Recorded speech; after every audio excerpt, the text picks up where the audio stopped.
Hello everyone and welcome to Stan the Wine Man TV. I am your host, Stan Rattan, and this is the Blue Collar Wine Show, where I try to help you spend your wine dollars wisely. Got a bachelor party to go to tomorrow. My oldest daughter is getting married to a really nice guy, Chris. Chris, I'm very proud of you. I'm very happy for my daughter. They asked me to officiate the wedding, so I'm going to do that. Kind of nervous about that, but I think I can do it. She told me to keep it short, Dad. I'll do my best to keep it short. Didn't golf well last night in the Merchant League. Kind of bummed about that. I've been golfing really well lately, and anyway, what can I say? We're going to do rosé today. We had a few days of rain. Now it's beautiful outside. We're having a seafood sale down at the store. Some awesome deals on seafood in the San Juan Islands. And, if you're thinking seafood, rosé is a perfect match. Actually, I think rosé is a great match with many things. Chicken, salads, all kinds of food. And you know what I really like about this year? What I'm really seeing is people are buying more and more rosé. They're starting to realize this is not white Zinfandel. It is dry, it is delicious, it's not sweet, although there are some that are sweeter. Certainly a huge difference from white Zin. Nothing against white Zin. If you like white Zin, good for you. Just remember to expand your palate. Just don't stick to one thing. The cool thing is we're going to do Spanish rosé. I'm going to Spain. First 2 weeks of September I'll be in Portugal and Spain. And might as well show a little love to the Spanish wines. So, all these wines, all of them roll under $10, great values. 2 of them are 100% Grenache and 1 is 100% Graciano. When's the last time you had a Graciano?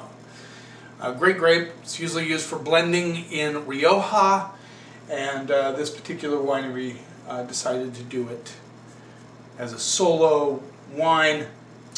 Anyway, one thing I wanted to mention, it's kind of funny to me, and I'm not sure why this is happening. I'm not sure, but I'm getting a lot of comedians following me on Twitter, and I'm like, is it because I'm funny on this video?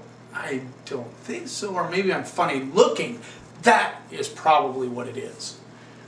Anyway, it's kind of cool. These guys that have, 19,000, 20,000 followers, hopefully they're just not following to get followers. I hate that, and then they drop you later. Not a good idea. Let's start tasting the rosé. Give it a little rinse here.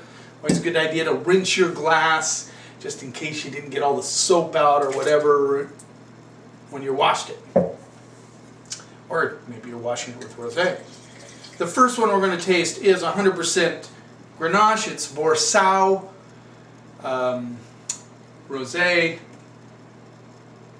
from Campo de Bora in Spain. 14% alcohol. So we're not drinking rosé to get away from the alcohol. We're drinking it because it's part white, part red. You don't get the full effects of all the tannins or anything from the red wine. It's refreshing.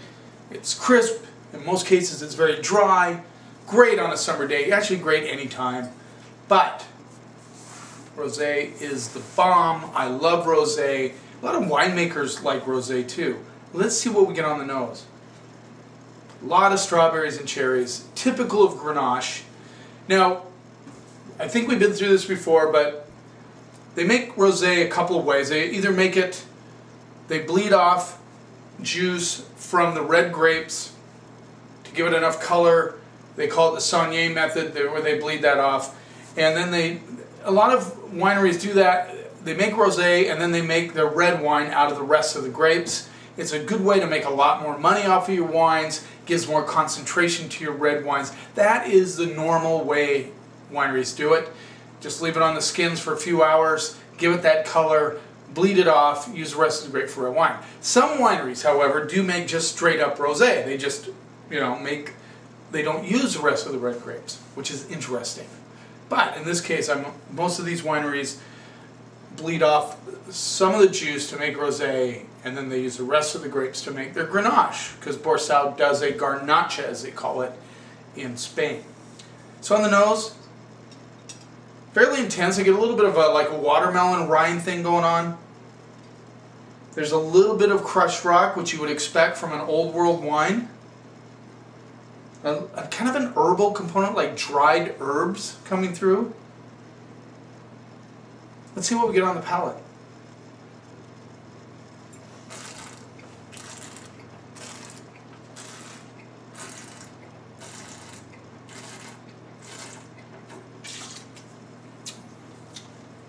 Definitely on the dry side, but has good fruit. That watermelon rind comes through.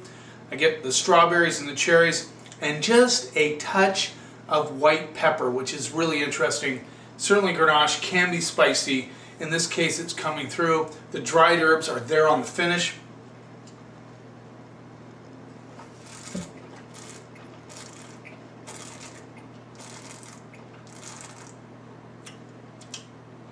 A little bit of watermelon, like that,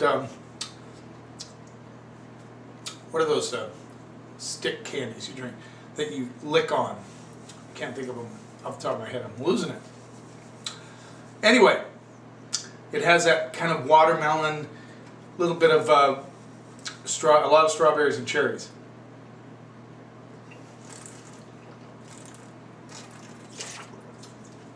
I love the herbal component. Very dry, very refreshing. Be great with ham, salmon, oysters, shellfish, prawns. That's the diversity. That's how diversified rosé can be. And like I said, it's a warm summer day. Sit out on the deck, backyard, having a picnic, cooking hot dogs. Rosé would be great with hot dogs, by the way. I'm just surprised. Actually, it's not that way anymore, but a lot of people avoid rosé. I'm not sure why. Maybe it's not. Maybe they feel like a sissy. I gotta show my guns, man. I drink Cab, I drink Syrah, I drink Zin. None of that sissy rosé stuff. Whatever. The Borchal was $8. This Viga Sendoa 2013. The Borchal was 2013 from Navarra. 100% Garnacha or Grenache. Rolls in at $8. These Spanish rosés are incredible values, really. Think about it. A little more color on this one than the Borchal. Maybe you can see that. Just a touch more color. Can you see that? No. Let's zoom it in just a little bit. There you go. Yeah, just a little bit more. It's hard to tell on the purple shirt background. I love this purple shirt.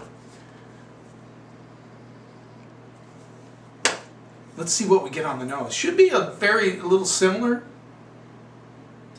Ooh, not at all. See, now this is an interesting thing. Same grape, different region. Remember the Borchal was from Campo de Bora, and this one is from Navarra. So different regions, they express different terroir.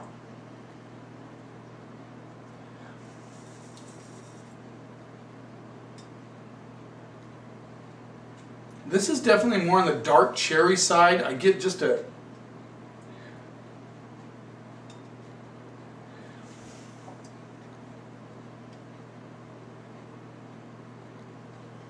This is a little more challenged. Has a lot of wet stone, kind of dusty rock thing going on with that dark cherry in the background.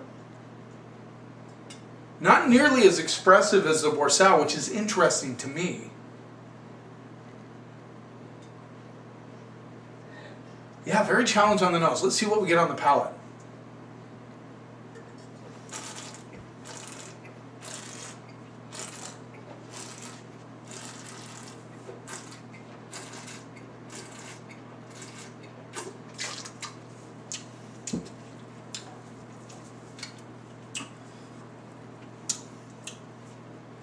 Not sure on this one. I think it's a little bit corked.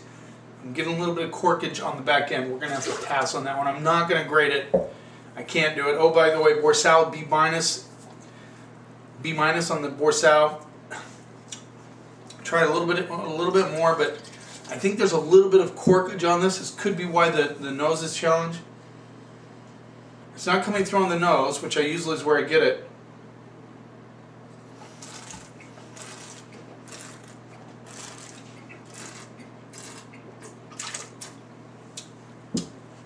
Yeah, sorry guys, it's corked. No grade on that one. Let's definitely give this a rinse. Yeah, you know what? Whenever you get a corked wine, it's a good idea to change your glass. Let's see if I have any down here. Here we go. Changing my glass. It's corked. I get it on the back side. Interesting, it doesn't come through on the nose. Give this a rinse. Now we're moving on to the Graciano. Graciano from Rio Madre. I love that, Rio Madre. I start working on the tongue roll thing. A lot more color on this one. I think it's pretty obvious. Let's give a little... I don't have a white backdrop. Sorry. Sorry, guys. But I think it's pretty obvious. It's a lot darker than the other two. Which would be, you know, Graciano's a little darker grape than Grenache. This is $8.50 a bottle. Rio Madre. And this is 100% Graciano. Let's see what we get on the nose. Oh, I love that watermelon candy.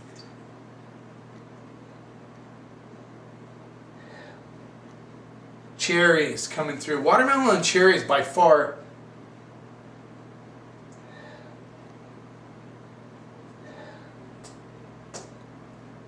Yeah, I'm going with watermelons and cherries on that. It's really expressive. Seems like there's just a touch of like red delicious apple coming through, which is interesting.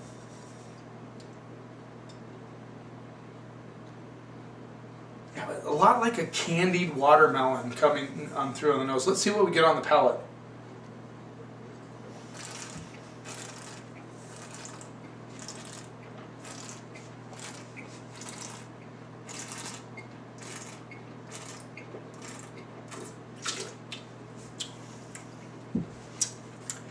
This is going to be what I would say is a 10 in the delicious category.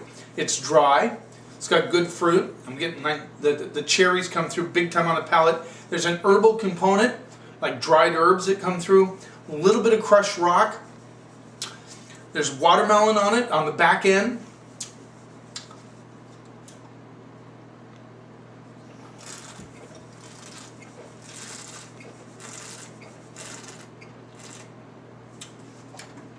It has a little bit of fullness in the mid palate, not a lot. You don't get fruity, you don't get overboard with that. Finish is dry, crushed rock, a little bit of that watermelon rind coming through, a little bit of peach pit. Be great with food. This is a great food rosé, but I could drink this stuff all day. I wonder what the alcohol content is on it. 13.5. Graciano. From Rioja, imported by Jorge Ordonez, who I think he has a great palate. He understands the American palate quite a bit, and he is good at importing excellent wine. This is very good. I'm going to go B on this one, B to B plus, because of its dryness. Yet it has the delicious category. Nice herbal finish with a little bit of minerality. Great stuff.